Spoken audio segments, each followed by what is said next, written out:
Welcome to SJU UFOs are real, ladies and gentlemen, and we are going to talk about it right here on this program. I'm Roth Cornet. That's Joe Starr. I got Danielle Radford in the house who's going to talk about a very, very, very important film in all of our childhoods. Spencer GIlbert is here. He's bringing the snark. He's got the mic. He's ready to go. You're practically a podcast away from being one of the people that we unpack in the newsreels on the programs in the late night because they disseminate bad information, except that you would disseminate good information. That made sense as an intro. Spencer, don't look confused. It all made sense and it tracked because this is 2020 and the rule is nothing makes sense and everything that's wrong is correct. Well, Sarah, joining us today, Joe Starr. What's happening? I'm introing you guys, and we're about to start this program. We're going to talk about aliens and our favorite alien movies. We're going to talk about actual alien movies of aliens that are in the world. We're going to talk about the surprising connection between aliens and Blink-182 that some of you may already know about, but Joe Starr is going to unpack for us. And stay tuned because we're also going to be talking about fan fiction. Steamy, glorious fan fiction. So take a second, hit that bell, click that bell, like the likes, strap in, because we're going to see them aliens. Segment 1, 8 alien and UFO movies you should watch right now. And this is, of course, in honor of the Pentagon declassifying confirmed footage of UFOs, period. You know what? I'm going to get into our simulation theory later because I have no other answers for 2020. I really don't. I've unpacked all of them. I have examined it from every angle, and we are 100% in simulation. Earth Simulation 523, where the players just got a little bit too bored. That is my theory, and I'm sticking to it. But first, let's talk about aliens, Joe Starr, and the movies that you should watch about them. We're going to start. I'm going to move the order that we have in the script only because I can't wait to get to Danielle's picks because I love all of these movies. These are actually all really, really good movies for you to watch. But Danielle's they have a special place in my heart. So Danielle, tell us about your movies. Well, the first one I'm going to talk about is Attack the Block, which it's like John Boyega. It's a really funny, obviously English movie about just a bunch of like neighborhood kids, hoods, who wind up encountering aliens and they wind up having to band together to kind of save everyone. It's really, really, really funny. You're going to see a bunch of people. Jodie Whittaker is in it. You're going to see a bunch of people in it you recognize. It is incredibly, I do suggest subtitles. I suggest subtitles and a bruv to English dictionary so you understand what they're saying. But it's one of my favorite movies of the alien movies. It's definitely one of those regular people encounter aliens, funny things happen, a little bit of gore. Of course, it doesn't look, it's not like a sci-fi, it doesn't look great, but it's really funny. And the acting and everything is fantastic. It probably top 5 alien movies for me for sure, counting Venom. And so that one's Yep. Preach. Yeah. But yeah, so Attack the Block is one of my favorite movies. It is so great. You guys saw it, right? This was our introduction, as you mentioned, to John Boyega. And it's such a great movie because it really is like that. It's got the kind of like coming of age Goonies vibe, but also everything that you want from an alien invasion movie. And there's a really great character arc for him in that. Like he becomes a leader, of a sort. Yeah, they're like, they start off in their kind of like neighborhood, they're hood, but they're all basically like losers and they get picked on by but everybody else, and they wind up coming into their own as they have to like band together against these werewolf MFers. So it's well worth your time. Yeah. Again, not unlike the Goonies. Not unlike the Goonies. I think Attack the Block really highlights the really cool things you can do when you have a budget. And someone is saying, no, you can't afford that and you can't just back up the money truck because the designs they came up with for the aliens in that movie, I think, are just really, really cool and super original. And, you got to imagine that if they had just Infinity, Marvel or Star Wars money, we probably would have gotten something very like over-designed and kind of bland and uninteresting. But because, he had budget limitations, you got something really, really cool.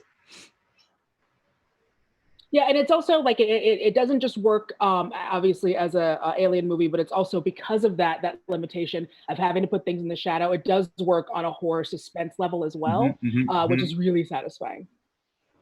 Did you guys ever, when you were kids, who here grew up in like an urban environment? Okay, never mind. Yeah, urban, sure. Guess. What do you mean by that? Is that code? No, I mean buildings. Okay, yes. I mean like apartment buildings with like elevators and floors. Yes. Some of our tractors was real tall. If you well, I know you didn't, but we used to play this game called Manhunt, where basically, I grew up in this place called Roosevelt Island in New York. Are you about to describe The Purge? Yeah, kind of. Like it kind of is. So the game Manhunt is like you basically have sections of these buildings that are your territory. And if you capture somebody from the other team, you can put them basically in jail in your territory. But the whole goal is like one person is the man and both teams are trying to capture the man. It's capture the flag with a human flag. With a human flag, Manhunt. Yeah. Anyway, the point is that Attack the Block sort of reminded me of that game, except that the stakes were real because they were actually doing a manhunt, the aliens were. I had a point. I promise you, I always have a point, even with my intro about Spencer. We're going to come back to it about how everything is the upside down right now. And I contend once again that absolutely nothing is real, but we are, and we're really here for you. So, Danielle, give us your second pick. So, my second movie, this is Earth Girls Are Easy. It is an 80s comedy. It is an 80s alien musical comedy. It has a ridiculous cast. Gina Davis, Jeff Goldblum, Pre and Living Color, both Jim Carrey and Damon Wayans. Julie Brown, who not the downtown one, but the one who would do Julie Brown. Yeah. So she essentially the idea is that these aliens crash land onto Earth, and Gina Davis, who I believe her boyfriend was Charles Rocket or someone else similarly 80s, who was trash. They had just broken up, and then she meets these aliens, and they're all hairy. And then Julie Brown's like, makeover, and then gives them all a makeover and shaves them down. And they're hot, and then because she's like a beautician. Yeah, she's a beautician, and so she and obviously it's the 80s, so all of these jokes are not going to hold up, but it's really funny and it's really cute, and it's about essentially Gina Davis is falling in love with one of the aliens and is like, I don't want to put out because I don't want him to think Earth Girls Are Easy, and so it's them like, and I have discovered recently that one of my favorite genres is I guess it's Born Sexy Yesterday. Like, alien comes to this planet and they're smart for their planet, but they don't know things, and so we have to teach them things. Like, what is toast? So I discovered that that's one of my new favorite genres, and so this is nothing but that, and like them learning, like, hey, don't eat fish out of the fish tank, and oh, hey, like you. That's a lesson that's hard learned in that movie. It is hard learned in that movie. Yeah, it takes a while for that. Hey, Sarah, to really, really land for them. I loved this movie so much as a kid. My girlfriends and I would watch it so many times. Like, I was so delighted when you picked that one out of thin air because I haven't thought about it in a long time. But then it just sort of comes rushing back. So Julie Brown, not downtown, which first of all, Danielle, I love the idea that you think anybody who's watching us knows who downtown Julie absolutely Brown. Not. No. They absolutely do not know who that was either. But this Julie Brown, redhead Julie Brown, she wasn't like Al Yankovic, but she used to do these like parody songs. So she did one that was like Homecoming Queen's Got a Gun. Yes. And in this movie she did Cause I'm a Blonde, BLON, I don't know.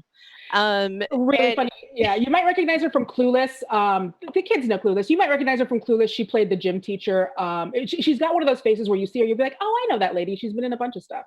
Yeah. I really big on MTV, like in the beginning of MTV, back when you guys were embryos. If you want to see the height of 80s wackiness, just like every weird element of the 80s, I think, is in that movie. And then you see a very young, again, Jim Carrey, who's like, you see what he's going to become, but he is super shining it on in this movie. You can see almost like the hint of because he's not a hit yet, and he's like the hint of weird desperation that just makes it that much sweeter. What he's please doing. like me, please like me, please hire me, please like me, please like me. And then of course Jeff Goldblum is oh my god, Goldblum, and really nothing else needs to be said. And he's so handsome. He has this amazing guy liner in it, and he's just so handsome. Ooh, and Jeff. also, I think this is where did they meet on The Fly or this movie? Because they were together in real life for a little while. Yeah. I want to say that The Fly came first. Yeah. I would love to believe that they met on Earth, Girls Are Easy, but I just don't think that the real life works in that lucky way. Well, this has been a segment we like to call Danielle and Roth Have Movies for You, and they are called Earth Girls Are Easy. Spencer GIlbert. That movie sounds good. It sounds so good. Sounds like Venom. You know who would love it? And I legitimately believe this. Jackie would love it. I'll have to pass. Yeah, she's probably seen it.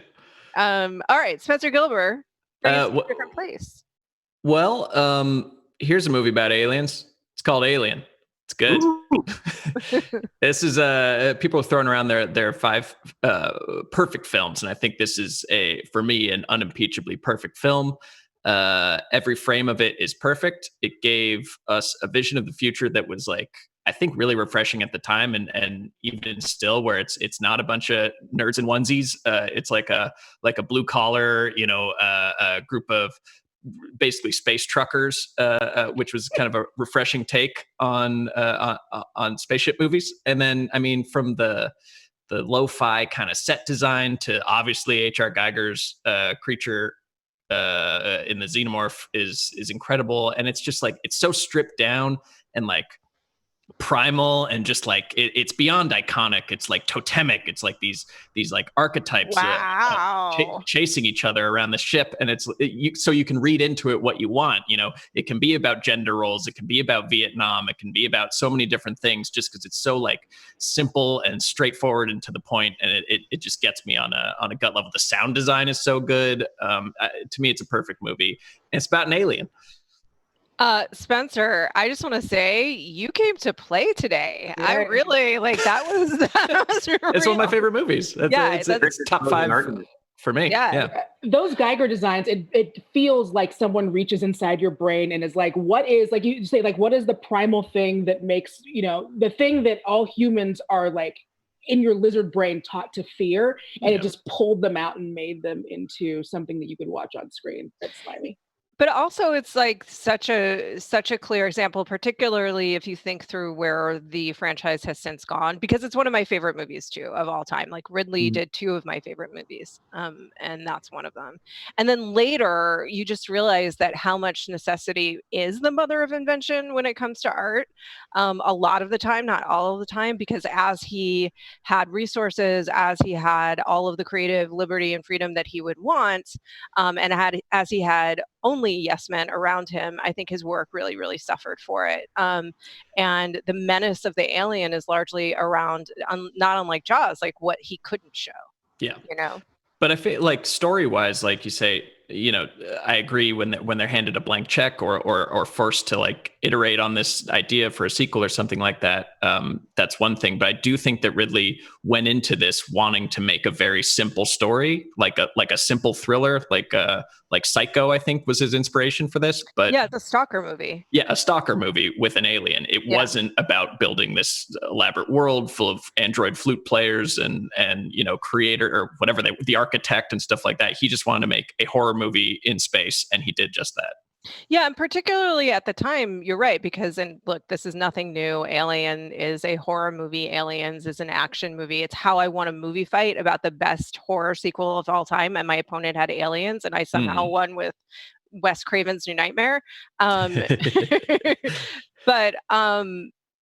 it is interesting because, especially at the time, the idea of the stalker is that they are unknown. Right? Like Michael Myers you didn't have a backstory about him. It was that he was just pure evil. We didn't know why he was behaving this way. Like, this is before they started to really unpack sociopathy, and like the alien is an animal. It's driven by a need to survive 100%. And everything about how it's constructed is driven by that need, including the acid. God, it is a good movie. And God, Spencer, well done. Well, it's the double-edged sword too of Aliens, because obviously Aliens is an amazing film, and I'm not going to can't disparage it. And a paw just came out of my ear. That was weird. But I think the expansion of the original Alien shakes everything up, right? The movies become more like lore obsessed. People it becomes less about the blue collar people trying to survive an animal than it is. And it became more like, oh, there's all this mystery around the alien and we love colonial marines and stuff like that. And so it's the double-edged sword of Aliens that it took sort of the simplicity of the first one and really kind of made it take off, right? To me, it's similar to how the prequels made Star Wars just about badass lightsaber fights for a lot of people. I think Aliens did the same thing to Alien in a lot of ways. Just kind of over. It's a great movie, but the story around it sort of complicated it a lot. Yeah. And I think even that like simple messaging around corporate greed, which is pretty simple and straightforward, is ultimately lost as you progress. Like it gets so convoluted that you just can't tell what are we communicating here about that anymore. It's like the mythos of the corporation becomes more important than the human cost of putting dollar signs before our lives. Yeah, the more that a movie's theme starts to sound like your least favorite college roommate, I think the worse. And Alien started very simply, like you said, with corporate greed, and has evolved into like, but man, it's like about being, man, because like, who's really been first, right? Was it us? Was you it don't the have doctor? to hate that guy. He's just high. That's all. He'll come out of it eventually. Great pick, Spencer GIlbert. I was worried nobody would pick it, and you came through and you did. My only thought around that is like, I thought we were focusing on alien invasion on Earth. But because it is one of the greatest alien movies of all time, we will, as the jury, the collective jury. Yeah, what was the prompt? Sorry. Yeah, it doesn't matter. It doesn't matter. You came to play. You did such a great job. Tell us your second movie. Well, I hope this fits because here's another movie with aliens in it. Starship Troopers. Fantastic film. Yep. Fantastic film. Again, one of my favorite movies ever made. Same. Buenos Aires was an inside job, a false flag. I think that this movie reveals itself in layers to you the more times you watch it, or with age, because it is like Verhoeven. On its surface, it is a kick-ass B movie, sci-fi shoot 'em up, and then you get older and you realize, oh, he's being kind of sarcastic, and then you get older and it's like, oh, this is actually about military fascism, and it's a send-up of that, and then you start going down the rabbit hole and you realize that Carmen bank shotted that meteor towards Earth on purpose, and there's no way that the bugs could have sent that long enough in the past unless it was going faster than light. This was Earth bombed itself so that we could go to war with the aliens, is what I'm saying.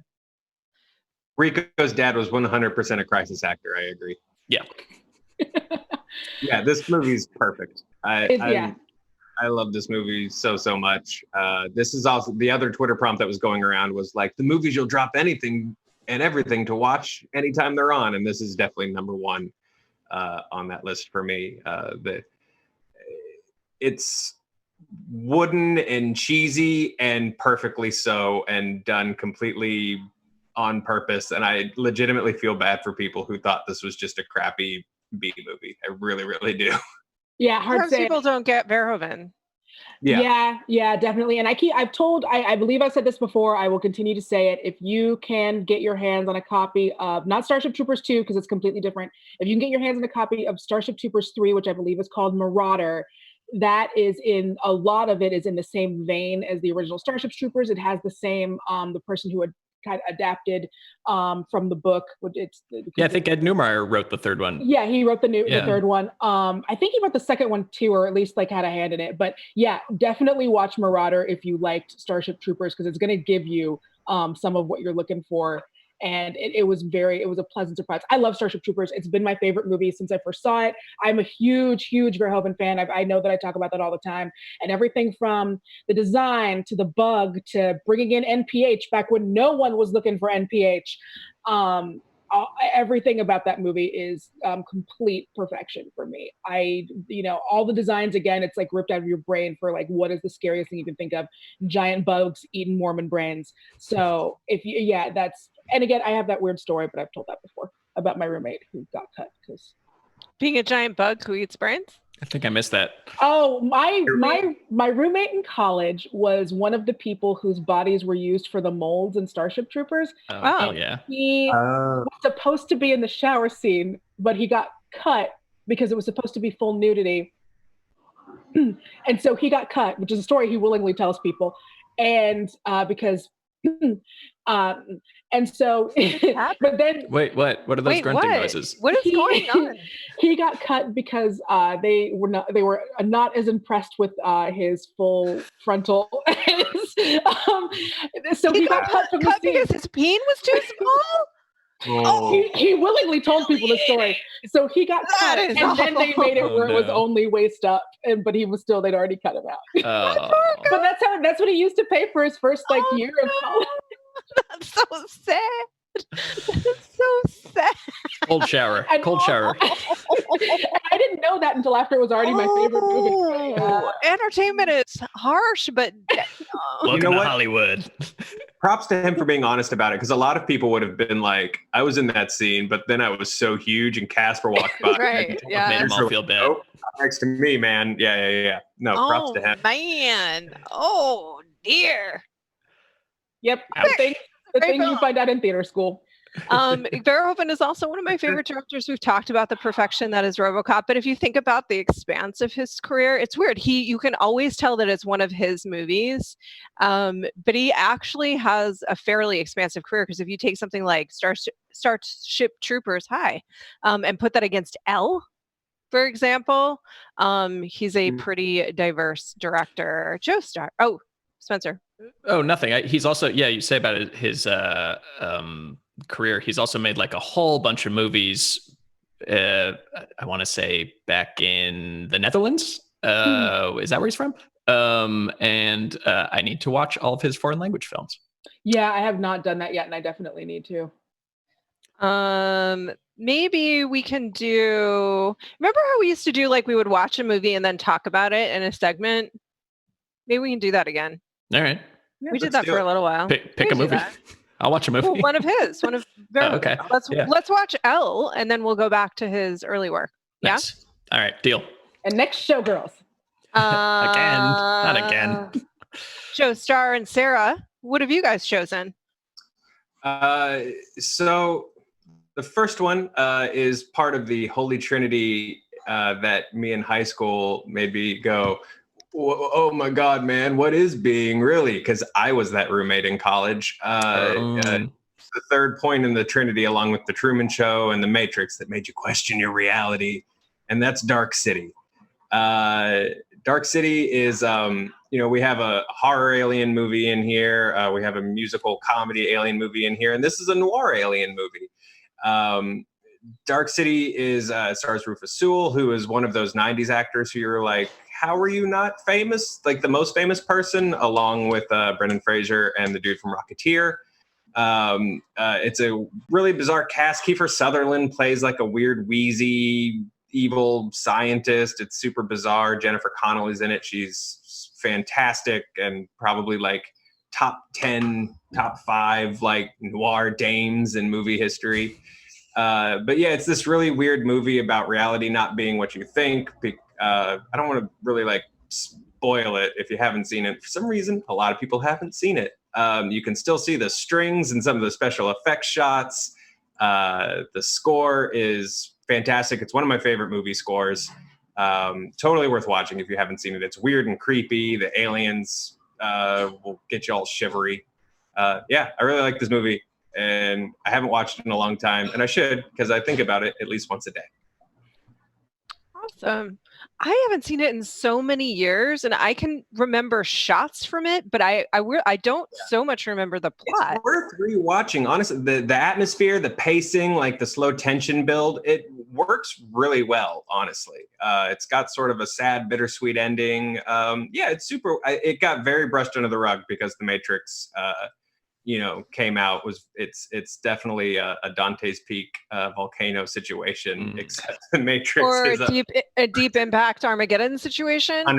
Probably even more of that. Yeah, that's a lot more specific. So it definitely got buried under The Matrix, but it's totally worth a rewatch. We should do a thing about movies that got overlooked because of other movies. Yeah. Yeah. There was when Sixth Sense came out, there was a film that came out with Kevin Bacon that I am currently going to look up for us right now, but it was a great horror movie. Hollow Man. God damn it, Spencer. No, it was not Hollow Man. I'm Verhoeven. gonna look it up Echoes? while Joe tells us his second pick. I'm going to look it up and recommend it to you guys because it's a really, really good horror movie. Just another example of what you're talking about, Roth. You know, we'd all be loving the Star Crash saga right now on Disney Plus if it wasn't for a little thing called A New Hope. Watch Star Crash if you've never seen it; it's terrible. But my second movie is it's like a famous wannabe like Star Wars movie. It's fantastically bad. But my second pick for this is another perfect movie, Mars Attacks. Yes. This was my first theatrical experience where I looked around in a theater and I said, am I different? Because everyone else in the theater looked mad and I was crying, laughing the entire movie. This is somehow Tim Burton and is at his best and excessive worst that we hate about him now. Like all of his excessive tendencies that we don't like are at play, but for some reason they really work in this movie. It's got a cast of thousands: Michael J. Fox, Jack Black, Jack Nicholson in dual roles, Glenn Close. It's this fantastic send up of the alien, the grand alien invasion movie. It's got all the tropes that you love from a War of the Worlds or an Independence Day, but ridiculous. It is easily the best movie based on trading cards ever made.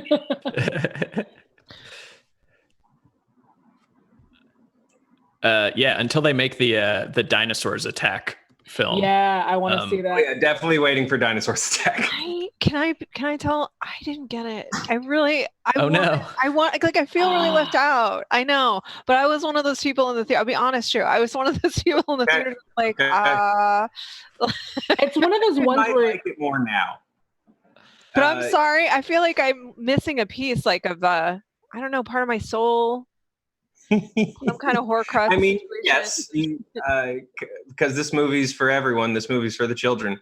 Like Wu-Tang. Yeah, exactly. This is the Wu-Tang of Tim Burton alien movie, without a doubt. There's just so much weirdness firing on all cylinders. I don't blame you for sort of like stone facing it because it's a lot. I mean, it didn't the advertisements were definitely like, here's everybody you know. And I think also because I believe it was kind of coming off of Independence Day. And so I think maybe some people thought it was like, oh, maybe it'll be a funnier Independence Day. And it's like, no, it's literally just aliens come down. It's essentially, if you look at it as a series of sketches, here's how the aliens come down. Yeah. Here's how this horrible person dies. Here's how that horrible person dies. And if you kind of look at it like that, because it is, a lot of them are straight off of the trading card. So it's essentially like, here's this trading card, here's that trading card. And if you look at it more like that than as a narrative piece, it makes way more sense and it's way more enjoyable. I think a lot of people thought it was going to be like star-studded, kind of funny ID4, and that was not what it was at all. Yeah, I think at the time too, I was such a Tim Burton fan and I had loved his other movies. And then this felt so different. Yeah, it was. But I'm going to rewatch it based on your recommendation. Yeah, just imagine Ed Wood directed it. It's a lot better that way. Oh, yeah. Weird fun fact, if you think that the movie was sprawling as presented, Warner Brothers made Tim Burton cut, how much was it? $200 million from the budget. It was supposed to have a budget of $260 million, and they made him cap it at 60. It was supposed to be, there were supposed to be 37 to 40 primary characters. Well, Steve, necessity is the mother of one of your favorite movies. Absolutely. One of my favorite ending shots ever. Just Natalie Portman in a mariachi band playing the Star Spangled Banner. All right, now I definitely am going to rewatch based on that ending shot. So my boyfriend just came out to the living room to hold up a sign. Well, I think he was checking to make sure I hadn't had a stroke at the top of the show. He's watching live and I think was a little worried. But then two, to hold up a sign that said Stir of Echoes, because this was the movie that Kevin Bacon starred in. That was a horror movie that came around the same time as The Sixth Sense, and he and I both agree that it's awesome. It's really scary, and a great movie, and I highly recommend that you watch it. And I think it was completely overshadowed by Sixth Sense phenomenon at the time. So more movies for us, a couple more alien movies, and then we're going to talk about some other weird stuff, and that'll be fun. Dolly Parton, ladies and gentlemen. Dolly Parton. How do you feel about Dolly? We'll find out right after this. The Thing. So The Thing is a movie that's been remade, and or they did a horrible sequel a number of years ago. But The Thing with Russell, Mr. Daddy of all daddies, Kurt James T, my lover Russell. The Thing is one of my favorite movies, and it's a great remake, actually. That's one of the things that people forget about it. And it's one of those movies that alien invasion movies, as you guys know, were very, very popular in the 50s. And this was sort of reflecting a sense of paranoia and fear around the Cold War and the idea of sort of being infiltrated. And also, aliens, as we know, offer a foe that it feels very okay to fight cinematically. Like, we're fine with seeing people fight and kill aliens because they're not human, and so on and so forth. So there's a lot of liberty with that. The Thing reflects that paranoia in a whole other way, which is there was also Invasion of the Body Snatchers and things like that. So it's like, is the person right next to you the threat? And I think that's sort of reflected the paranoia about people being spies and like Russian operatives in the US and things like that. Can I trust the person next door and my neighbor? But at the time, it was also reflecting some of the fear that came up around the HIV virus and the spread of the HIV virus, because it was very new and people didn't know a lot about it, especially at that time. So that's just a little bit of cultural context around The Thing. But outside of that, it's just a great movie with incredible practical effects. It really captures this sense of paranoia. It is unabashedly dark in the ending. I feel like there are so many times that we see people go to an ending that they didn't initially have in mind, and then undercuts a lot of the themes and the narrative up to that point. Another case, if you guys have ever seen The Mist, Frank Darabont took a huge cut to his budget in order to keep that ending, which is one of the bleakest endings I have ever seen. I was going to bring up as my example for what you're talking about. It's crazy, yeah. But The Thing is such a good movie top to bottom, and it's really weird because it's not one of the director's favorites, as we know. But he's wrong. I did not know that. Why doesn't he like The Thing? I don't know. Oh, I honestly, I don't. It's so great. Like, I'll do a little research on that. Sometimes I wonder if Carpenter just gets tired of people asking about like his standards, and he's like, I just want someone to talk to me about Ghosts of Mars. Like, yeah. Oh, sorry, John Carpenter. I didn't even say that that's the director. Yes. But Joe, go ahead. Oh, well, I was gonna, thinking about the bleakness of the ending. It's one of the few. I have a hard time sometimes with really bleak endings because I'm a person who's like, oh, but the characters deserved a small win. Otherwise, what was the point of the journey? Because I'm a simpleton. And The Thing is a movie to me that like organically like takes me on the journey well enough that at the end I'm like, yeah, that's the way The Thing needs to end. Whereas The Mist, with that bleak ending, he took that huge budget cut for. Killed it for me. I was just like, what the hell is the point? There's just an interesting line to walk, I think, with stories like that. And The Thing walks it really perfectly. It is a great film. If you also want to talk about a very different movie, we have an honorable mention that also deals with paranoia. And I don't think that this is a great movie. I think it's conceptually a great movie. And I've always wanted it to be remade for that reason, which is They Live. Some people really love the version that exists. It's a little cheesy. But conceptually, it's so awesome, which is basically, again, this paranoia of, can you trust that what you see is real? No, you can't in this particular case, because this man, via magical sunglasses, discovers that aliens have invaded and are basically subconsciously driving us to consume, to obey, to procreate, to not question the world around us. And it's really this very on the nose indictment of out of control capitalism.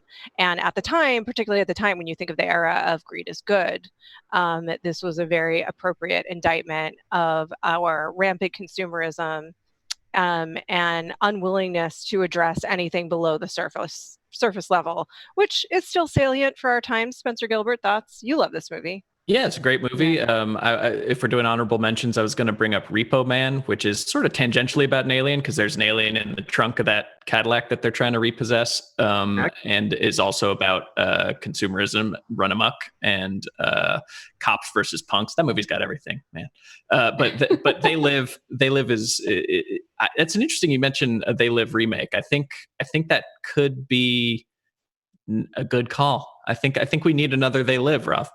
I know we do, because think about like how much there is to address today. Yeah. With people, everything we probably very thoughtlessly do. I think we're as driven by consumerism as ever, but also really driven by the need to like be seen, and known in this way that's very, very distracting ultimately, and incredibly confusing. And in the world of excess information, it's so much easier to control us because it's so hard, which is what I am gonna return to my intro. It's so much hard to parse what's real, what's not, what makes sense, what's not, especially in these last 3 months. Danielle. Would you want that as a movie or as a series? I almost want it more as a series. Yes. Okay. Yeah. Yes. Yeah. Telling different stories of people in the They Live-averse. Yeah, just like a tight 8, nothing crazy. Yeah. Yeah. No. Yeah. Do you got a showrunner in mind, or? Let me think on that, but probably. Okay, come back to us with that.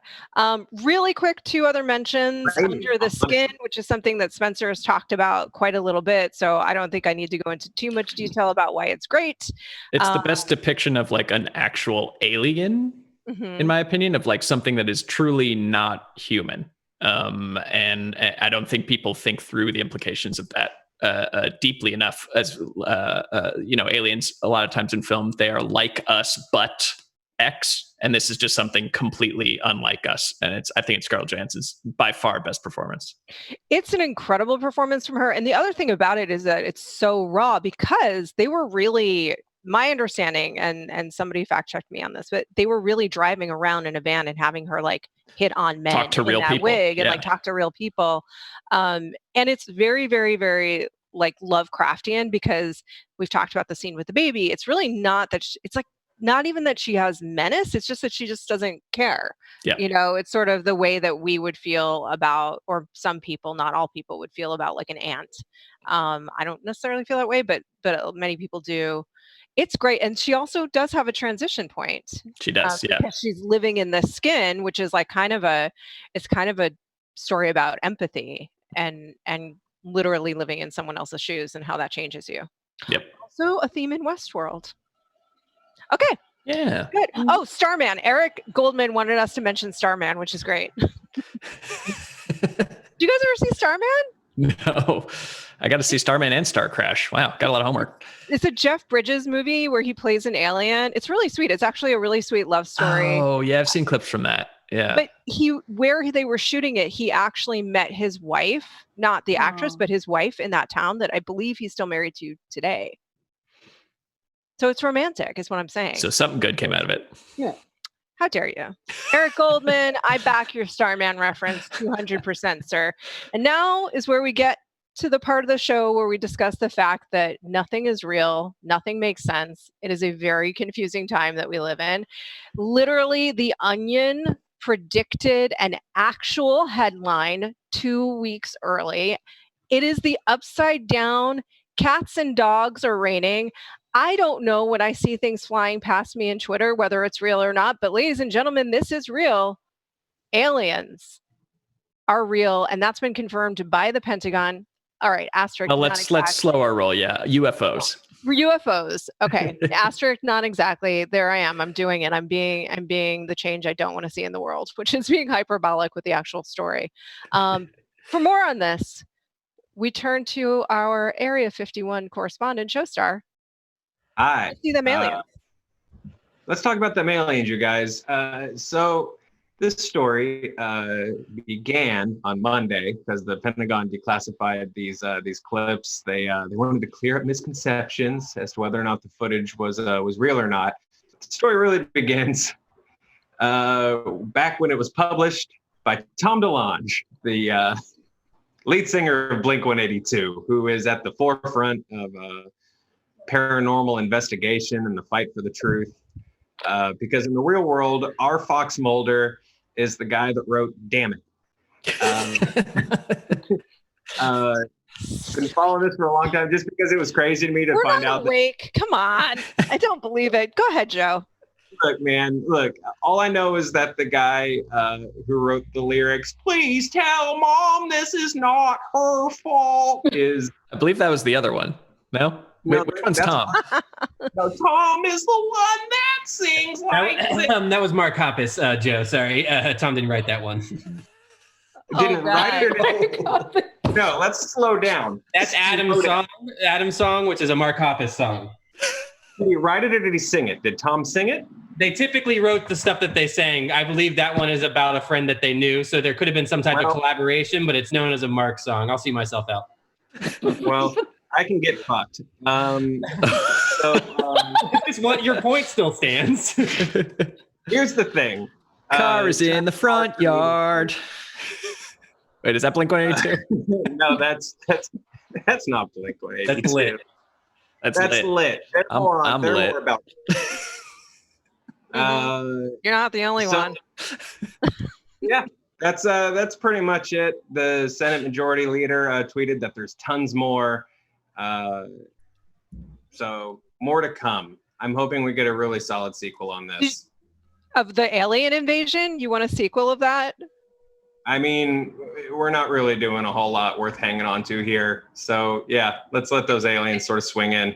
Yeah, I want to see more pop punk bands unveil long-held secrets and truths. I want let's see. I want Coheed and Cambria to tell me who shot JFK. There's literally a band out there called Alien Ant Farm. They must know something. Oh yeah, they do, but they're the ones that aren't revealing. Blink-182 is the one that's digging it out. They're the ones that are hiding the truth. They're the Pentagon. Alien Ant Farm are crisis actors. They are they're a distraction that was put in place. Them and SR-71. I want Taking Back Sunday to tell me the truth about chemtrails. But the crazy thing is like, it is so hard to tell the difference between actual misinformation, because who knows where the biggest source of misinformation is coming from these days, and just an insane story, because 200 of them come up a day, which brings me to my original question. We're not going to talk about devs today for those of you that love devs, because we're just about out of time. We're also going to pin a story about Dolly Parton until tomorrow, but look forward to that because it's amazing. But 100%, my brother, who used to be the guy that was like kind of a survivalist and be like prepping for things, and like he knew how to, like, I don't know, start a fire with a stick. He now makes so much sense. Like, he had a cooler in his house in January, ready to stock up on like meat goods, and he is 100% convinced. He's like, this is what's going on. And these days, I'm like, I don't know. I think I should lean in and listen. He's like, yeah, the asteroid is coming, and all of this is a distraction, so that you're just not thinking about it when it hits the Earth, which I don't necessarily think is true, but it would be par for the course for 2020. Like, we live in completely insane times, and I am 200% convinced that we are in some kind of simulation. And with that in mind, I mean, I'm not really.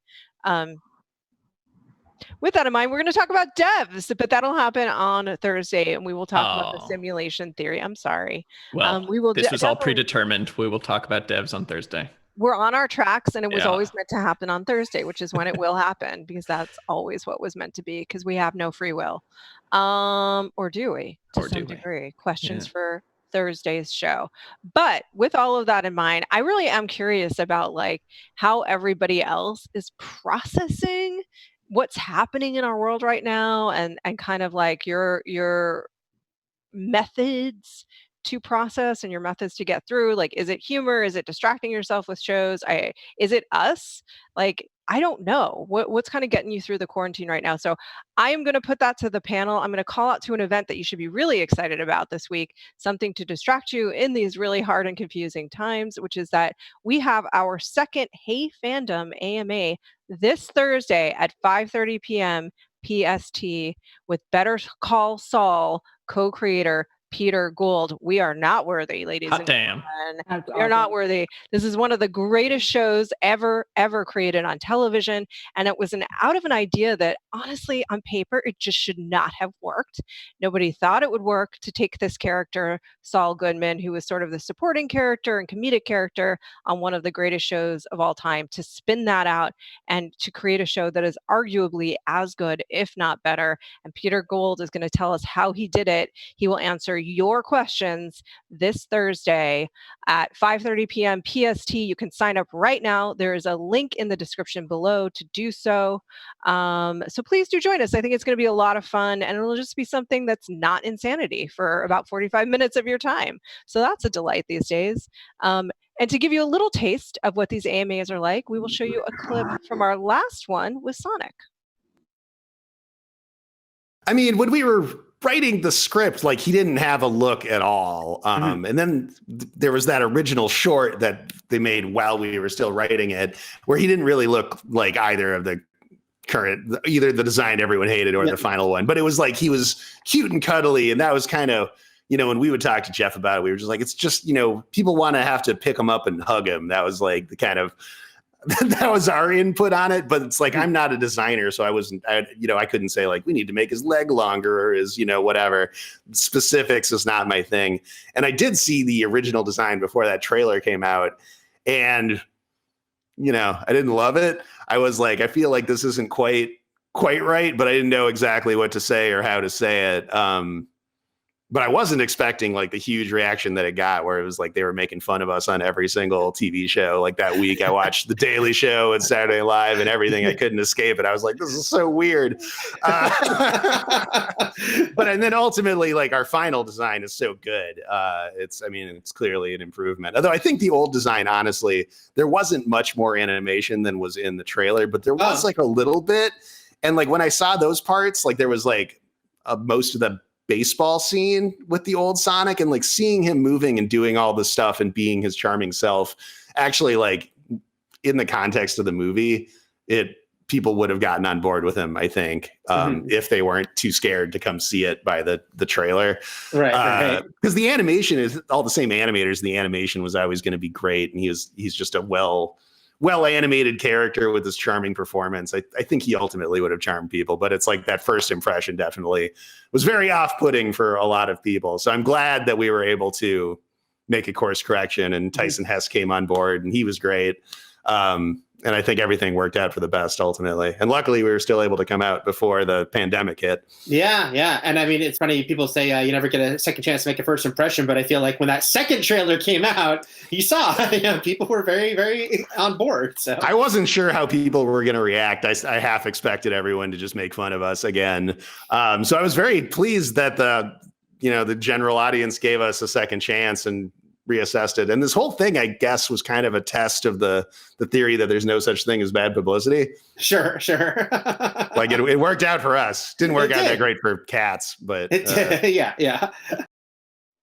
Ooh, Cat's burn. That's burn. Oh, in any event, a little context around that is obviously Eric Goldman, who is our moderator for these AMAs, was asking about the fan reaction to the first reveal of the look of Sonic, which, as we know, was enthused. Okay, we're going to wrap it up for today, but I promise you, we are going to return on Thursday with fan fiction from all of us. We're going to return with Devs Talk. We're going to talk about Dolly Parton, and then we're going to have to squeeze some other kind of story in there too.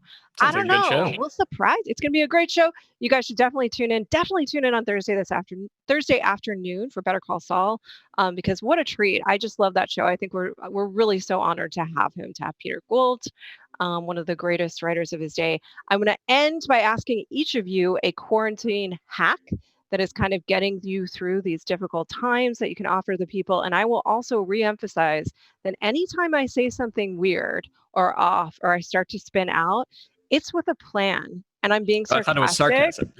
I'm being sarcastic. And if you don't get it, that's on you, man. You're the dumb one, not me. It's not that I had a brain meltdown for that moment. It's that you don't get it. Yeah. I had a little bit of a brain meltdown, but I feel like I made it work. Spencer? Is that your quarantine hack? Is just claim sarcasm whenever you turn into a rambling mess? It's now my life hack. And I mean, I think I can retroactively, because I think we've seen me turn into a rambling mess quite a few times. So just so you guys know, it was always sarcasm. My quarantine hack, I will find, I don't know if I can't put this in the description below. I'll find some way to get this to the people, but it's there's a Twitch channel that is a 24/7 loop of old Japanese Iron Chef episodes. And I just want to put that in my veins. I just tune in at any time, and it's like, oh, I'm about to go to sleep, but I'll just watch a little bit of Battle Carp, and I'll watch them destroy these carp and then turn them into delicious dishes. That's my favorite cooking show of all time. So Iron Chef Japan, 24/7 on Twitch. That's getting me through this. Joe Starr, what are you doing to get through? Oh man, get through is such an interesting phrase to define. You should clean something every day, once a day. Clean something. When the thoughts get too jumbly, vacuum a room. Okay, that's awesome, Joe. When able, like you to come to my house with a mask. Danielle. All of those people that you're always like, we should hang out on purpose sometime.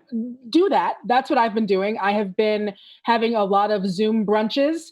I have been having a lot of FaceTime hangouts. I have gotten to all of the people that I have been like, hey, no, let's seriously hang out. You schedule a half an hour and then you hang out with someone. And that keeps you, if you are, because it's not like super social. You can do it in a bonnet, you can do it in your PJs, whatever. But I do find that it helps to actually talk to a human at least like every other day, even if it's not super long. I've had so many, I went to a birthday party on Zoom. Like a lot of whatever. I went on a date on Zoom. Like as much as of any kind of social life that you can still kind of have, if you are a social person, I think that is something that's really important. And if it is possible, pop your head out with your mask on once a day, get some fresh air, and don't forget to take vitamin D, because we're all stuck in the house and we're probably not getting vitamin D, and vitamin D deficiency is real and it will make you feel like crap. Yeah. Echoing that, I think some of us, if you're this person, if you're so much of an introvert, like me, that you're a little scared about how easy this is for you to just not be around other people for a huge adjustment. Lengths of time. Don't judge yourself. That's okay. Like we're all different. But I do find that I am missing a diversity of interactions with people. So I do my socially distant walk, and I do kind of like this nod, like the neighbor distance nod, where it's just like, hey, we're still all in it together. It's cool. We can still be neighborly and friendly and still be practicing social distance. So it adds to a feeling of a little bit of normalcy for me. But hey, if you're an introvert and this is kind of like, I don't know, man, this is my time to shine. Good for you. Mm-hmm. Good for you. All right. Thank you guys for joining us today. Joe Starr, smile because you look sad. Like you mean it. Smile bigger. You're much prettier when you smile. Oh.